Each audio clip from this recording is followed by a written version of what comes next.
Hello ladies and gentlemen, this is Jamie aka Rick here, bringing you part 39 of my GTA4 Let's Play. And in this episode, as you can see, I've got a police car, and I've got to find this guy. I think he's called Adam something. Yes, Adam Dimaniev, I think that is. Yeah, I've got to find him. I'll go to his hideout. There's quite a few guys there like protecting him, and end up basically killing them all and eventually killing him.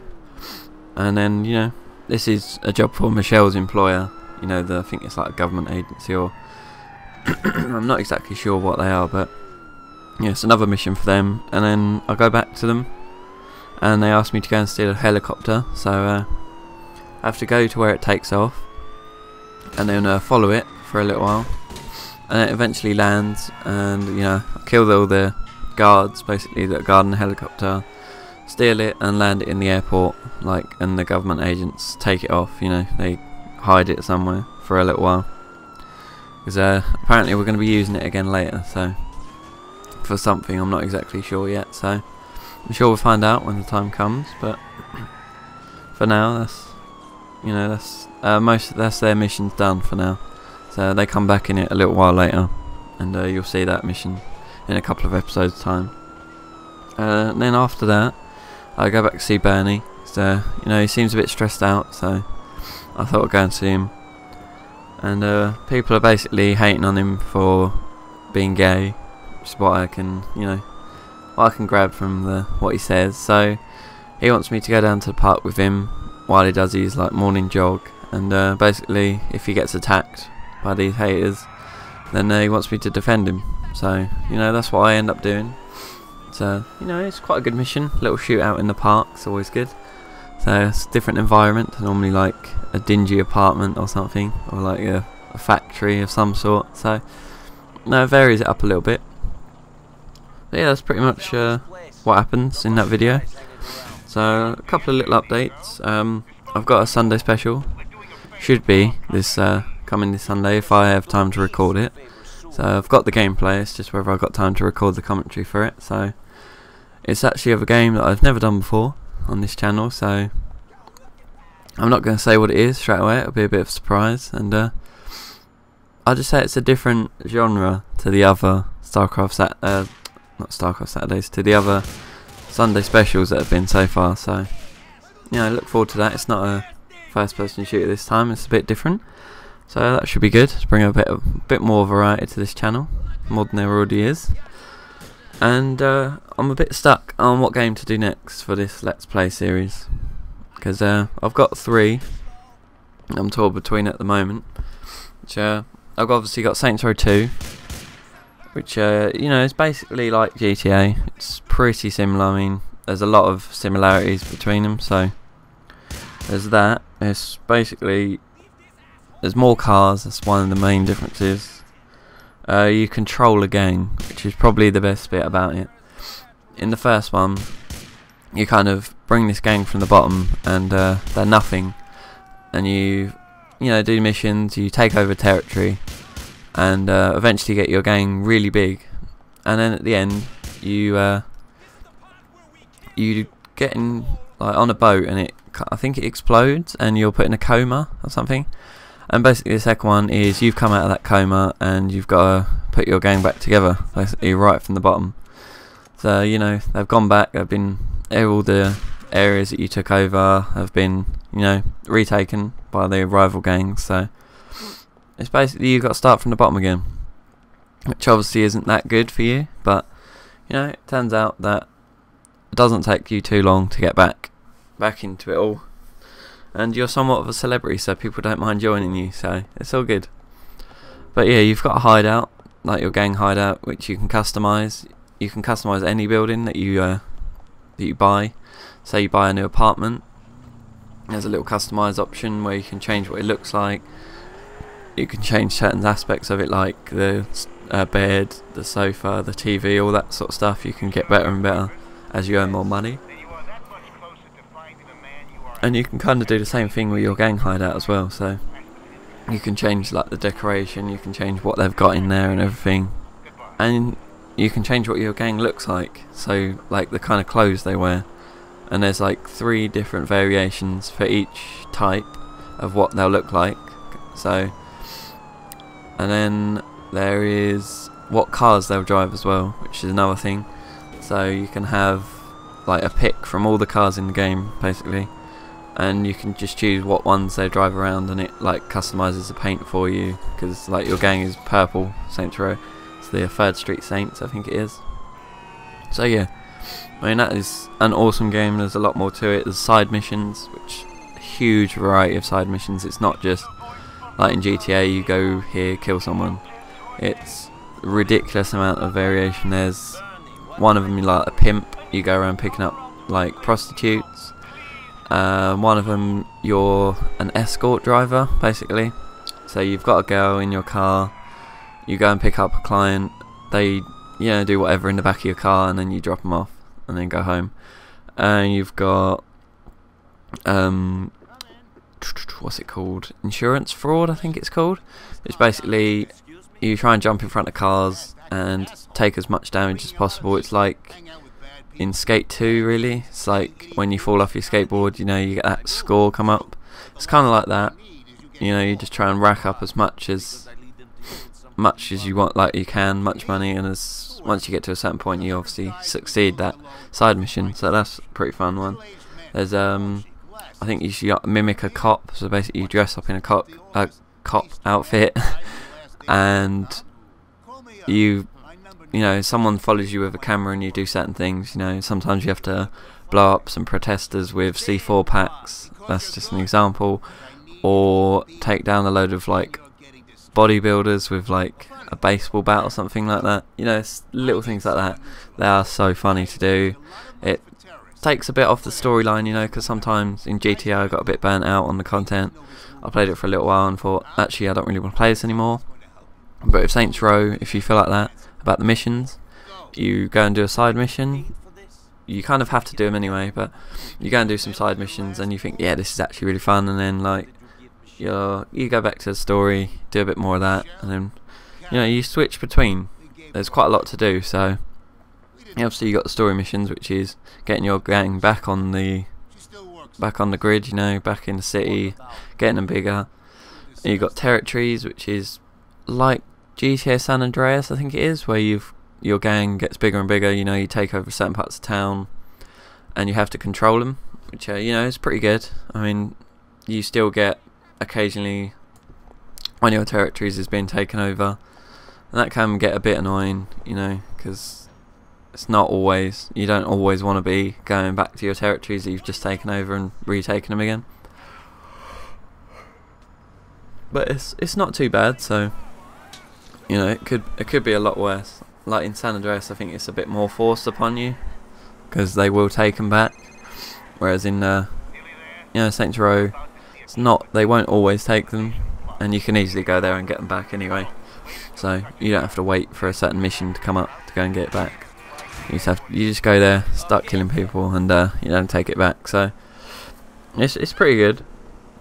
What else is there? I think that's covered most of it. Like, there is a lot of depth to it, obviously. So you've got the missions, you've got the side missions, you've got the territories, and you can just go on random rampages killing gang members. So which is always fun. But one of the main components of it really is your reputation. Is basically you're doing side missions, you get your reputation.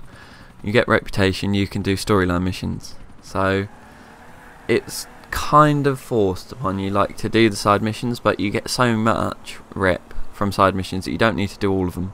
You don't have to literally grind out every single side mission to complete the story. You can, like, obviously do that. You get more money, obviously you get more respect and everything, but you don't need to. You can just do your minimal amount just to continue with the story. You can get it done pretty quickly if you really want to.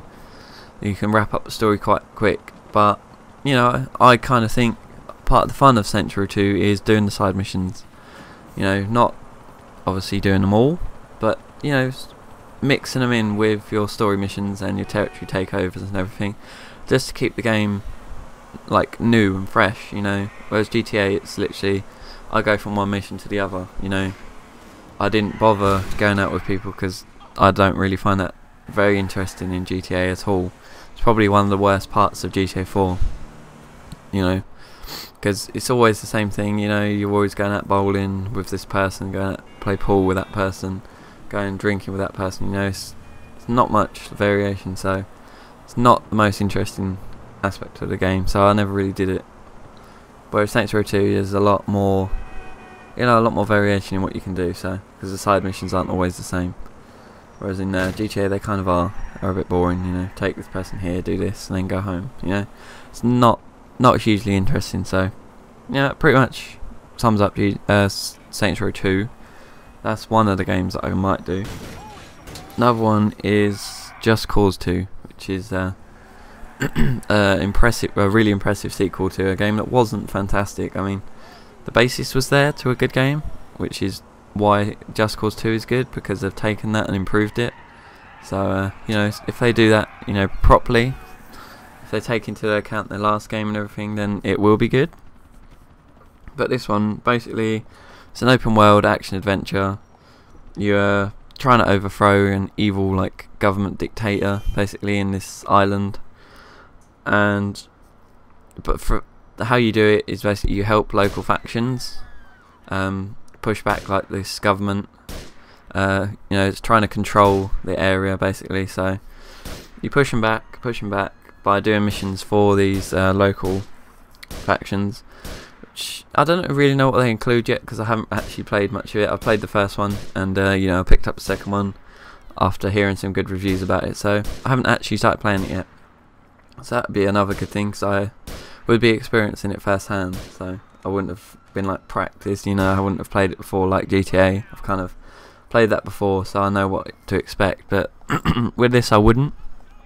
I've read up on it. I know like kind of basics of it. The storyline is, you know, it's obviously not optional, but everything else is. You can literally do the storyline. You can go completely linear, storyline mission to mission to mission, and not do anything else. Kind of like Saints Row as well and GTA. Or you can do all these little side missions, which include like taking over strongholds. You know, that helps push back this government. Helping the local factions, like I said before. Like you help them get armed, you know, I would assume, take over places, secure their little villages or whatever, you know, stuff like that, just so the government doesn't take complete control over everything, you know, as well as doing your bit to actually take over, like, you know, push back the government. So, you know, taking out leaders, taking out, you know, stopping whatever meetings and stuff, I would assume, all this sort of stuff. So there's a lot of, again, a lot of depth to it. There's not just a linear storyline where you just walk forward the whole time, you know, doing this, doing that, doing this, doing that. There's not like a specific order you have to do anything in. It's not like Saints Row where you kind of need to do the side missions to continue with the storyline. But the more side missions you do, the better weapons, the better vehicles and stuff you have access to. Because, you know, at the start you get basic weapons from like this black market salesman. As you do storyline missions, as you do side missions, as you do stronghold takeovers, you get, you know, your notoriety basically goes up, your notoriety, whatever you call it. It goes up and more weapons unlock. So obviously the more side missions you do, the more stronghold takeovers you do, the quicker you're going to have those weapons. Because you could start the storyline and just literally go straight forward, and by say halfway through you've got this weapon. Whereas if you do some stronghold missions on the side or some faction missions on the side, then you might have it a quarter of the way through. You might get it a lot quicker, because these missions are pretty short, you know. They're probably pretty quick to do, as they are, you know, a side mission. They're not a main storyline mission, so, you know, it just helps you, you know, unlock stuff quicker, I would imagine. So yeah, I'm pretty excited to play that. I mean, even if I don't do videos on it, even if I end up doing either Saints Row or the next one that I'm going to talk about, then I'll still play Just Cause 2, I'd imagine, and maybe bring it in the future. So it looks like it's going to be a fantastic game. So, you know, looking forward to that, definitely. So, and the last one that is a possibility on the list at the moment is Need for Speed Undercover. So I'm sure everyone knows what it is. If you're a fan of Need for Speed, then you will have played it, and you will know that it's fantastic. It's one of the best ones. It's not like Pro Street, which went to street racing, which was kind of a bad idea for me. It is the open world, it is the 100% street racing, it is the customization, the cars feel nice, you know, they actually feel like cars instead of lorries, like in Pro Street. But yeah, it is overall, it is a fantastic game. The basic storyline of it is you're an undercover cop posing as a street racer, which obviously you've got a good skill in driving, because that's why they've picked you to do this. And you've got to take down a illegal smuggling ring. Basically, they're smuggling in drugs into the city, so obviously they're going to want to take that down. So it's my job to infiltrate this smuggling ring by posing as a street racer, because that's, you know, how they move stuff around in you know, fast cars and skilled drivers. So see, if they can have someone like that, then they'll need someone like me to do that for them. So that's kind of where you come in. But at the start, you're basically proving yourself to them by beating, you know, certain drivers in races and stuff.